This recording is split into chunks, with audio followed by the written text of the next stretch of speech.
that Luffy's willpower, or is that Luffy destined to achieve these things? No. Well, I mean, I don't think that they're mutually exclusive, Fiji. Yeah, it Yeah, could be of both. course, but how is that going to be explored? They don't have As I to. always say, Hold on, Naruto You said destined to how is work it going to hard. be explored? Yeah, like how is Well, that going to be addressed? Because right now it's kind not of up in going the to air. be. Well, It's not I going think to be. That's I was. that's Wait, a you're hot talking about steaming fate and fan fast. destiny, or just Yeah, like I was Luffy's just destiny? saying. I was just saying Free this, will and right? destiny. Free will About and destiny. I was just saying, like, I hope that this shit isn't like But hit over our Fiji, heads. And, go Yeah. ahead. this fruit I mean, is that's what I'm giving the like benefit of the doubt right this now. fruit is the embodiment of free will. Yeah.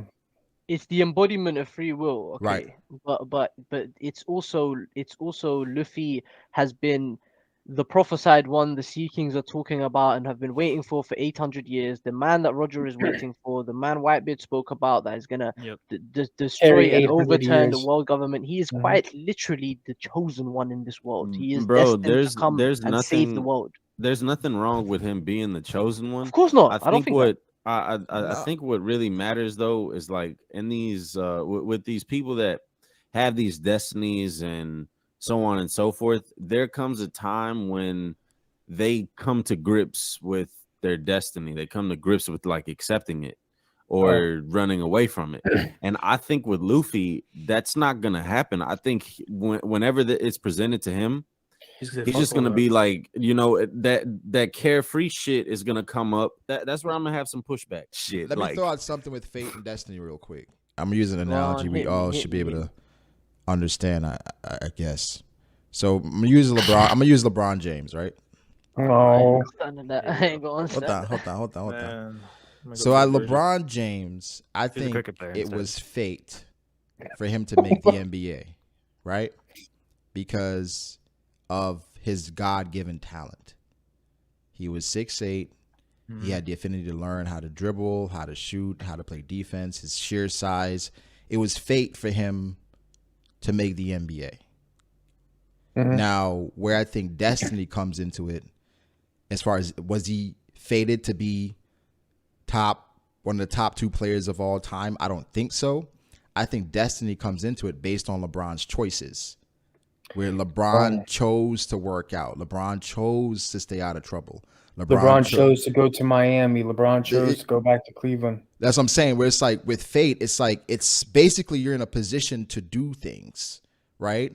But based on your decisions, then you can fulfill your destiny. So for Luffy, he was fated to be this person, right? Where the lineage, following up with Roger, being born at the right time, but based on his choices, the people he chose, the people around him, that got him to the point where now he is awakened and he can go on to save the world. But what I was also thinking about with Joy Boy back in the day, maybe the Joy Boy from the past was probably the chosen one. Maybe he failed. And he failed because he didn't have the right. You know why? Because he chose not to go to Fishman Island. He wrote a letter. He chose not to do that. Apology and everything else. See, Brago, when you explain destiny like this, I think everyone can fuck with it. I don't think anybody has a problem the way you explained it. But that's the thing. But I don't know about that, because there's still gonna always be that eternal debate, because there's still no real way to, because it's still gonna be that whole topic of, so did Luffy truly want to do this? Because there's also that illusion of free will. But Fiji, there's also free will can be an illusion as well. Like Luffy's to do those things. Luffy's will is not his own, right? Luffy's will is also determined by. It's always also determined by who? The people around him. Now, right? It's not just the people around him. It's also the fruit itself, right? Sure. But I think for Luffy though, his choices are typically dictated by, of course, what he wants to do, but also what the people around him wants to do. Yeah. So Luffy, why did Luffy go to Whole Cake Island? Because Sanji went to Whole Cake Island. Yeah. Why did he save Alabasta? Like if we find out that Joy Boy was also fated like Luffy, but he failed, is that not evidence enough that Luffy isn't necessarily destined, that he could fail also? But I think there are chosen ones, right? No, but that just means Joy Boy wasn't the chosen one. No. The thing is, I think chosen one is such a like a loose term. It's like an exaggerated way to say it, because it's like they're not chosen; they're kind of candidates in this, right? Exactly. Where it's like they're chosen candidates, And that's the same. Right. That's the same as Jiraiya, Minato, Nagato. Right.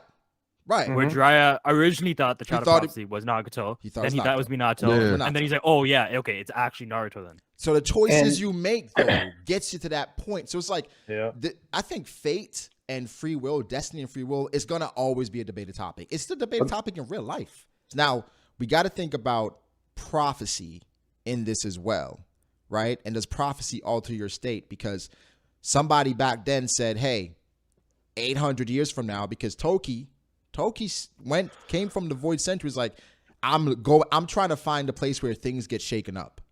Right? That she was looking for that. Yep. That's when Odin said, 20 years from now, that's probably what you're looking for. So then it's like a prophecy that could alter how people feel about Luffy, because in a way you're saying this was fated. This was fated. Yeah. It like Joy Boy knew that people were gonna fail. He knew that in 800 years, not in 100 years, in 800 years. Is that what you mean? Right. But then think about, like, I don't know if Oda expounds upon this. That's what we were saying, was like, he talked about it in Whole Cake Island with Katakuri and seeing the future, where it's like, yeah, he can see the future, but anybody has the power to change it.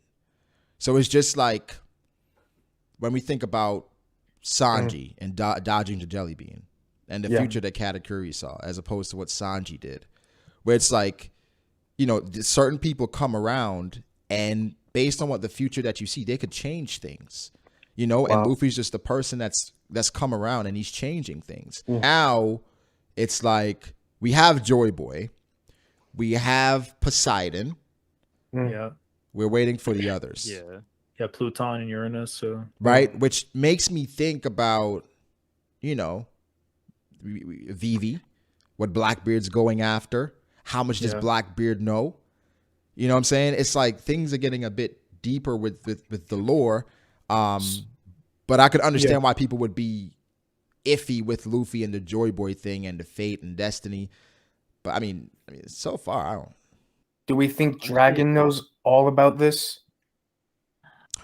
I think Dragon has a good knowledge about the Void Century. Does he know about Joy Boy and all that different stuff? Yeah, does he know his son has literally the power of a god? No, I don't think he knows that. I don't think that's working. No, I don't think he knows that. No, because I think what Dragon is a believer. A believer in change, a believer in fate. Right? Remember what Dragon said these things cannot be stopped. An inherited strength of will, one's dreams, the ebb and flow of the ages. As long as people hunger for freedom, these things will exist. Isn't that just him quoting Roger, though? Right, exactly. Yeah. But that's something that he believes in, where for Luffy's choice is like a pirate, that's not a bad idea. So for him, I don't think he knows everything, but I think he believes that change is coming and that change will come. Yeah. That's why he's fighting the fight that he does. So it's like, I still want to know what he has to the point that they feel like he's the world's most wanted or most dangerous criminal or whatever. Yeah. Is it an ancient weapon? Which would suffice. But then the world government, for them, it seemed like they value more than anything knowledge. You know what I'm saying? Yeah. So if he did know about it, it would be interesting. And maybe that's why he stayed away from Luffy, so he can figure out his own path. Yeah. But also just watch it unfold, because he doesn't want to be the one that dictates things. He wants to see how his kid kind of handles it, and then figure out if he intervenes or not. I think that's an important thing with destiny and fate as well, right? Where it's like the more you interfere, the more things go against your will. Yeah. Right? Like with CP0, if they did interfere, would this have happened? Who knows? But because they did, they kind of sped up the process. This. Yeah, they made Blue this. Scarf's in a casket now. You know what I'm saying? Yeah. So it's, I don't know, bro. It goes back to the talk of destiny. You said it was the Cypher Pool agent's decision to kill Luffy, which ultimately caused him to awaken his Delphi. Yeah. I want to see Luffy's answer. That's my main thing. Yeah, that's gonna come like way after the fight. For me, that'll be my make or break. I think one thing that what I would really love is if Luffy is confronted with something very Joy Boy like, very Nika like, and he just doesn't want to do it because he doesn't do it just because he doesn't want to. That will set him apart, and it will kind of like. Yeah, that's what I'm hoping for too. Where he wants decisions for what he wants to do under his own terms, not because he's following some destiny, schmestiny, whatever that's happening. Like you're not going to be able to run away from it, but to find your own path, basically. You know what I thought of when I first read this chapter, though, like instantly, was like in chapter 1 when the Gorosei were talking about how like the fruit chooses its user, and with like Shanks just like going around with the fruit. I wonder if he was just having the fruit on his ship, waiting for the fruit to kind of like choose who it was gonna. The Gomu Gomu knew basically the fucking Crimson Behelit. Yeah, and that's how we knew. That's how we knew when Luffy. That's kind of the egg of the Pirate King. Yeah, that's egg of the kind of pirate what it is. literally. That's kind of what it is. The egg of the Pirate King. Where fate will have it, so it ends up in the right for owner's hand. Right. Yeah. So Shanks didn't steal it. It was kind of like fate that. Yeah, because Griffith is literally the chosen right? one as well. Griffith is the chosen one, just like the villainous version of that. Yeah. Yeah. Now I'm not gonna lie, bro. Like, not just Naruto fans are gonna have a field day, but it actually is. It does kind of it boggles the mind a little bit because you have to look at every single one of Luffy's achievements with like not an asterisk, but it's like it's weird now. It's weird now, yeah, man. for sure. Because they also mentioned like zones have a mind of their own. So is Luffy actually in? I don't view it as weird though. Control of everything. Are we gonna have like a Zanpakuto thing? But I don't view it as weird, Fiji, because like Luffy's the second person to get here, bro. This is the thing, though. Brago, right? To me, when you're reading a story, every main character is by default the chosen one because by nature of stories, they are going. That's why you're following them. Yeah, like the main characters always get, maybe not always the chosen one because they're not always. But they're always special in some way. But yeah, stories like this, the main character is always the one that resolves the plot. And Luffy's obviously going to be the one that's the man Roger's waiting for. We knew that from the second it was fucking mentioned. Right? Yes. Yeah. The first chapter said we're beginning the story of Destiny. Exactly. Yeah. We always knew this was going to happen. But because One Piece advocates free will so much, and that's such a big part of Luffy's character, it's now it is throwing a wedge into it. And it could be the best thing that ever happened to the story. It just depends on how. Which is why I say Luffy's answer matters. That's the most important part. His answer is the most important part. How he reacts to this information. But look what this would enhance it, like what you was talking about earlier, where Shanks, the fruit was not meant for Luffy, obviously. And basically the free will of the fruit chose Luffy. And then Shanks with his free will bet his arm. And then free will with Luffy made his decisions. No, but doesn't that mean it was the fruit wanted it to be Luffy, which means the fruit knew Luffy would be the one. No, but the thing is, Luffy's not the first person the fruit chose. Yeah. That's what I'm saying. So it's like the fruit was hoping for Luffy to be the one.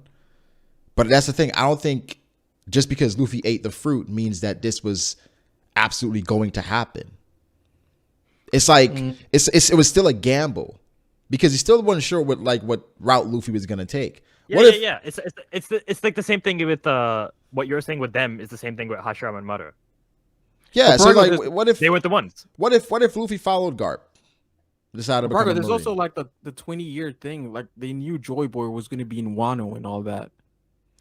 Yeah. Yeah, the prophecy's still there. That's the thing. There's like a lot of different aspects to this. But the thing is, was there destiny and prophecies? Was there prophecy for when Joy Boy wrote the letter? When Joy Boy wrote the letter? A prophecy of Joy Boy writing the letter? Yeah, a prophecy of what Joy Boy was going to do. We do know that Yuri went forward in time, specifically to the time point where she knew that the world was going to get overtaken. Yeah, Tokyo went forward. So 800 years ago, they knew that was the time period that it was going to happen. That was a time period a war was going to happen. Yeah, a war is going to happen. In my opinion, the best way to do you see what I'm saying? Like, prophecy like that. Either that or like the war was about to end too. So they're saying that was a time period a war was going to happen, but is it the time period where they knew like things were going to change? Maybe that's like, it's like the prophecy could say this is the best chance for things to happen. At this point in time, this is when you're going to have the most pirates, all these different things. But you're not sure, the outcome isn't decided through the prophecy. You know what I mean? Because even like think about the Gorosei when they're talking about it, where it's like it's almost like prophesized that the fruit keeps getting out of their hands or whatever like that, but it's not like they're still trying to get it. It's not like they're giving up. It seems like there's like a higher power preventing them from like stopping, like getting it. Yeah. It's I think it's part of the balance. I think. Yeah, you know what I mean? It could be that as well. Like for Blackbeard and him having his devil fruit, you know, it's like you need both sides. Talking about Blackbeard, Brago, he did also mention that this fruit chose me. He was destined to have the yummy. Yeah. Yeah. So now we think that's meant in a literal sense, right? Well, we don't know. We I guess we could but I was also thinking too, because with Luffy, it's like we're seeing now with his fruits awakening with the laughs and stuff and how it brings like people joy and smiles. And like if anything now it kind of also confirms that if Blackbeard were to awaken his fruits, then more or less he's what the complete opposite of that. He brings the despair. Like I said, people were saying I was crazy when I was saying it. When I said the devil fruits could be like the Digidestined, where they're choosing their user. And that's why the personalities are so perfect with the devil fruits. Because that's why I was bringing up before regarding like if there's the spirit of the previous user within there, like whoever was evil, that some part of them still in that fruit is dictating who the next user is going to be. Like just go and find and take it. So when you're born based on your personality, you're basically, you know, a candidate for a certain type of devil fruit. You know, so it's just like with Doflamingo and his devil fruit, Aokiji, Kizaru, Akainu. It's like these fruits chose their users in whatever roundabout way. I don't know about that because it says all Zoan fruits. No, because remember, somebody just mentioned in the Ace novel, like Ace and Deuce, they both ate the fruit at the same time. Yeah, and Ace is the one who got it. Ace is the one that got the power.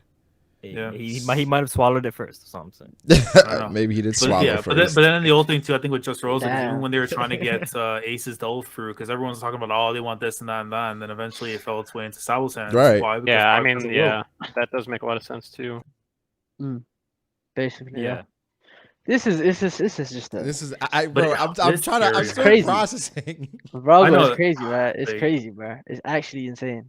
It's ridiculous, bro.